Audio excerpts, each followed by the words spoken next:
Nigeria's new 400 billion naira clothes protection industry. What if I told you a brand new 400 billion naira industry just opened up in Nigeria almost overnight? An industry that already employs tens of thousands in places like South Africa, Kenya, and the UAE. An industry with demand so high that Nigeria could need 26,000 to 78,000 trained professionals immediately. Most Nigerians haven't heard of it yet. But those who understand what is happening right now will be the first millionaires it creates. Across the world, there are moments where a quiet policy shift transforms an entire sector. And Nigeria is entering one of those moments. VIP protection, normally handled by a mix of public and private sector, is undergoing a structural reset. What does that reset create? A massive demand vacuum. A vacuum that only the private sector can fill. Let's talk numbers, because numbers don't argue. Nigeria has over 65,000 VIPs, CEOs, public figures, corporate leaders, traditional institutions, entertainers, oil and gas executives, investors. At least 13,000 of them use structured protection daily. Now imagine a system shift. That means private companies must step in to supply that service. If each VIP needs 2 to 3 professionals, that creates 26,000 to 78,000 roles instantly.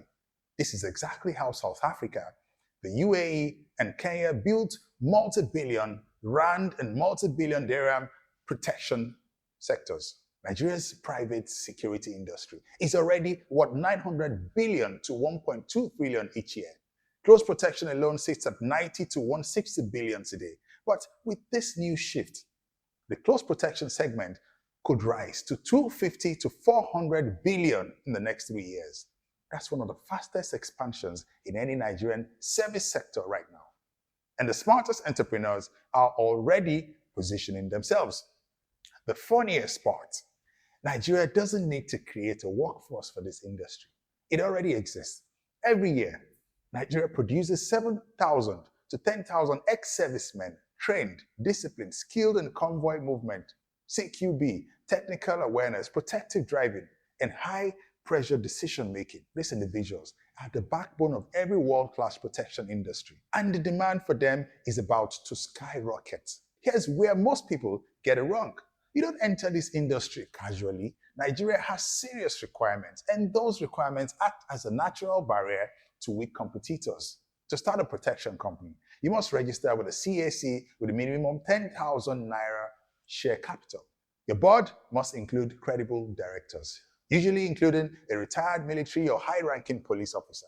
This ensures professionalism from day one, and that's only the beginning. Every legitimate private security company in Nigeria must be licensed by the NSCDC.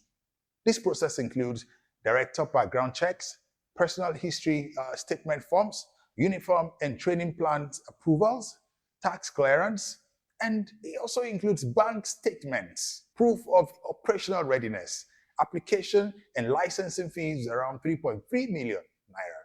This is not a small hustle. It's a structured, regulated industry. And that's why it's a goldmine for those who take it seriously. So let's talk money. How much does it really cost to enter this industry? A small but serious close protection outfit requires 15 to 40 million.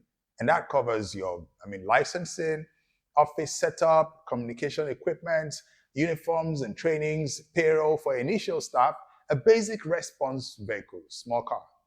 If you want convoy capability or even the armored assets, you're looking at 150 million to 500 million naira. This is not a cheap industry, but that is why it is profitable. Now, here's a hidden giant most people miss. Nigeria already imports 300 to 600 armored SUVs every year. With more VIPs relying on private protection, demand for the B4 and B7 armored vehicles could easily exceed 100 billion naira annually. Companies that provide secure mobility, convoy vehicles, and trained drivers will grow just as fast as protection teams. So, here's the big question. A new 400 billion naira industry is opening. Thousands of professionals will be needed. Private firms will scale. Armored fleets will expand. And Nigeria will quietly join the ranks of South Africa, Kenya and the UAE, countries where private protection is refined, regulated, and extremely lucrative. The only question left is who steps in to fill the gap? Because whoever understands this shift now will own the future of close protection in Nigeria. So, are you already doing this, or you want to get into this, or you're just curious about this, or you think this is real, or you don't think it is real? It's just one thing you need to do. Come to the comments and let's talk about it, okay?